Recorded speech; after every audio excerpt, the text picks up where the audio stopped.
안녕하세요. 탈증인 연구소입니다. 오늘은 탈증인에 관한 현실적인 이야기를 좀 드려보려 합니다. 물론 이 일을 하고 있는 이상 한국에 있는 모든 여호와의 증인 분들이 진실을 깨닫고 탈증인에 성공해서 더 자유로운 인생을 찾기를 바랍니다. 하지만 그렇게 될 수 없다는 것 역시도 잘 알고 있습니다. 그러면 도대체 누가 탈증인에 성공할 수 있는 걸까 고민하다가 깨달은 점들이 있습니다. 중앙장로회까지 하다가 나온 사람도 있고 저처럼 평범한 신도였다가 나온 사람도 있지만 그 특유의 마인드가 있습니다. 이런 얘기가 있습니다. 파레토의 법칙. 전체 결과의 80%가 전체 원인 중 20%에서 비롯된다는 8대2 법칙입니다. 20%의 인구가 80%를 소유한다. 80%의 결과를 20%가 만든다. 이런 얘기 들어보셨을 것입니다. 예를 들면 여호와의 증인 한 회중에 100명의 형제자매가 있습니다. 그리고 그 중에 20% 정도의 형제들이 장로나 봉사회종일 것입니다. 그러면 장로나 봉사회종 형제들이 전부 다 생산적으로 일을 할까요? 아닙니다. 그 중에 20% 정도인 대여섯 명의 형제들이 사실상 회중일의 80%를 합니다. 그리고 대부분은 조정자이겠죠. 한 명의 리더가 그 대여섯 명의 형제들을 이끌면서 회중에 필요한 일들을 해나갑니다. 그러면 나머지 80%의 형제들은 어떻게 일을 하길래? 바로 시키는 대로만 일을 합니다. 그러면 이 차이는 직책일까요? 아닙니다. 실제로 회중에서 일을 하다 보면 자신이 맡은 일이나 회중의 필요에 대해 주체적으로 해결하려 하는 형제가 있고 아닌 형제가 있습니다. 꼭 조정자가 아니어도 베델이나 MTS 출신이 아니어도 그 마인드가 있는 형제는 인정받고 회중의 사랑을 받습니다. 이거는 태도의 문제이고 마인드의 차이입니다. 제가 어린 나이였고 아버지가 제명을 당해 아무런 지원이 없었음에도 회중에서 인정받고 특히나 순회 감독자나 베델 형제들이 저를 참 예뻐해 주셨던 이유가 이것이라고 생각합니다. 제가 더 똘똘하고 연설을 잘하고가 아니라 주체적으로 움직이는 것이 보였을 뿐인 것이죠. 문제는 제가 중립을 지키면서 생깁니다. 대부분의 형제들은 그냥 중립을 갑니다.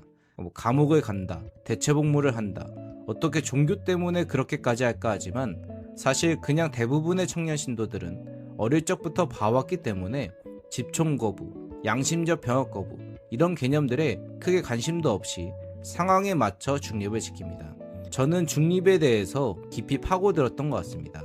그래서 그 과정에서 이 종교가 근본적으로 잘못되었고 모순된 부분이 너무나도 많구나 하는 것을 알게 되었습니다. 제가 중립을 지키고 출소한다고 날짜가 잡혔을 때 회중에서는 반겨주시려고 했지만 저는 아예 집회를 가지 않았습니다. 3달 만에 다시 회관에 나가니 양치는 방문을 엄청나게 받았는데 그때마다 제가 중립을 지키면서 느꼈던 모순점들을 말하니까 저와 함께 오랫동안 일했던 그 장로들이 저에게 배교자가 되어서 나왔다고 하였습니다. 그럼에도 많은 전도인 형제자매분들은 제 연설을 좋아해 주셨고 KD를 하면서 집회에 자주 빠졌어도 능력 있는 형제라고 인정해 주었습니다. 저는 문제를 해결하고 싶었습니다. 잠시 포기했던 적도 있고 낙심했던 적도 있지만 문제를 해결하고 싶었습니다. 그러니까 우리 할머니의 인생이고 우리 어머니의 인생이 바쳐진 나의 청춘 그 자체인 그런 거를 둘째치고요. 그래서 팩트는 무엇인가? 이 종교 조직의 본질과 정체성은 무엇인가에 좀 집착하였던 것 같습니다. 그러다 보니 탈증인에 성공할 수 있었고 이제는 내가 나왔으니 더 볼 일 없다가 아니라 왜 그 괜찮은 형제들이 왜 그 똑똑한 자매들이 나처럼 나오지를 못할까의 고민이 시작되었다고 생각합니다. 아주 어린 나이에 집에서 쫓겨나면서까지 탈증인을 시도하고 해내는 분들이 있고 베델에 MTS에 대외 연사까지 하면서도 이 조직이 진리이고 참 종교라는 것에 추후의 의심 없이 확신하고 계신 분들이 있습니다. 잠깐 607년 얘기를 해보겠습니다.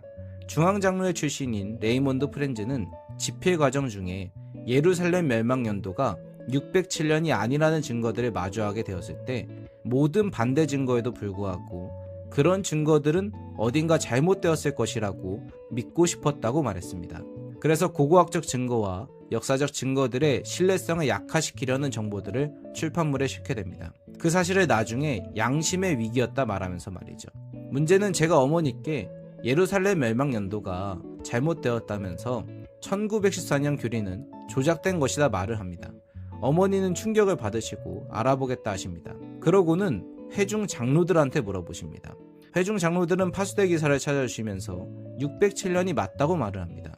그런데 그 파수대 반박 기사는 레이몬드 프렌즈가 작성한 내용들입니다.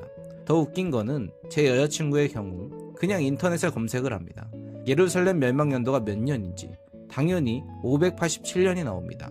조작했네, 사기꾼이네, 바로 결론에 도달하죠. 레이몬드는 나라들의 지정된 때 충실하고 슬기로운 종, 큰 무리 적은 무리 역시도 다 이런 식으로 날조되고 교리의 성경을 끼워 맞추었다고 말을 합니다. 레이몬드는 한평생 수동적으로 임지를 받아가며 조직에 순종을 하며 살다가 집회부에 와 처음으로 주도적으로 일을 해본 형제라고 저는 느꼈습니다. 저는 마이크 서빙을 해도 서적부, 연단부, 회계부, 주차부를 해도 다 알고 싶어 했고 제가 주도적으로 어떻게 하면 더 잘할까? 이런 문제들이 있는데 지친 대로 한다고 해결될까?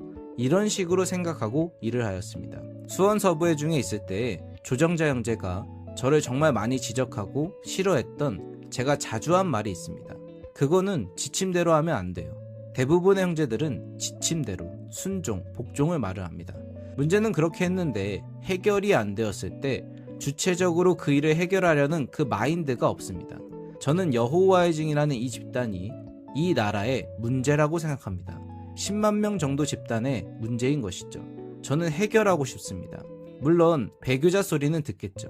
저의 가족, 친구, 회중 사람들에게 정말 모욕적이고 말도 안 되는 일들을 겪지만요. 저는 해결해보고 싶습니다. 제 인생의 매뉴얼, 지침대로였으면 저는 지금 나이쯤이면 배대에서 봉사하면서 대연단에 올라 연설하며 살았겠지만 그렇게 살면 해결되는 것이 없겠더라고요. 그래서 다르게 가보는 것입니다. 내가 하고 싶었던 또 잘했던 이 연설 능력으로 형제자매들에게 정확한 정보들을 유튜브로 전달한다면 정말 주체적인 마인드를 가지고 증인 생활을 하다가 스스로 느낀 그 찝찝함을 해결하려는 분들이 내 채널에 와서 도움을 받을 수 있지 않을까 하는 생각으로 이렇게 하고 있는 것입니다. 저는 개인적으로 대회장에 직접 가서 피켓 들고 서 있고 이런 행동을 별로 좋아하지는 않습니다. 저는 이렇게 생각합니다. 유튜브에 제 영상이 떠서 클릭하거나 여호와의 증인이라고 검색하는 거는 그 형제자매도 뭔가가 힘든 겁니다. 뭐라 설명할 수 없고 답답한데 조직 안에서 절대 해결이 안 된다고 느끼는 겁니다. 본인이 목이 말라야 우물을 찾죠. 저는 우물을 만들어 놓을 뿐입니다. 솔직히 제 가족들도 저를 무시하고 배교자라 하는데 어떻게 본 적도 없는 증인들을 뒀습니까? 본인이 완전히 믿고자 하면 못 막습니다. 제가 대회연사를 꿈꾸면서 열심히 자원봉사를 하고 있는데 대회장에서 피켓 들고 있는 모습을 보면 어휴 저 배교자들은 뭐냐 싶을 것 같습니다. 제가 중립 갔다 나와서 현대 종교 자료들을 밤새 찾아보았던 기억이 있습니다. 3일 정도를 그렇게 여러 자료들을 읽어보고 완전히 종교 사기이구나. 내가 완전히 속아 감옥까지 갔다 왔구나 했던 추억이 있습니다. 가난은 나라님도 구제를 못합니다. 스스로 무언가를 느끼고 주체적으로 그 문제를 해결하고자 하는 의지가 없는 인간은 절대로 설득시킬 수 없습니다. 제가 증인 시절에 형제는 왜 일을 이렇게 합니까? 이런다고 달라집니까? 이러면서 정말 수많은 형제들과 싸워봤지만 그 누구도 변화하지 않았습니다. 그리고 그 형제들이 저의 탈교를 어린 나이에 잘 나가더니 망했다는 식으로 저희 부모님께 말을 합니다. 그런 사람들에게 어떤 사실을 이야기한다고 들리겠습니까? 중앙장로회를 구성하는 소수의 인간들이 어떠한 결정을 내리면 전 세계의 여호와의 증인 형제자매들은 삶에 깊은 영향을 받게 됩니다. 감옥에 갈 수도 있고 수혈을 거부해 죽을 수도 있고 진로나 결혼 상대가 완전히 바뀔 수도 있죠. 저는 여호와의 증인 형제자매들과 싸울 생각도 마음도 없습니다. 그저 저 중앙장로의 사기꾼들을 폭로하고 정확한 사실들을 전달할 뿐입니다. 불편하지만 진실인 내용들이 여러분의 탈증인 마인드와 마주한다면 탈증인은 충분히 가능한 일이라고 믿고 있습니다. 여러분의 탈증인을 함께 하겠습니다. 영상 봐주셔서 진심으로 감사합니다. 탈증인 연구소였습니다.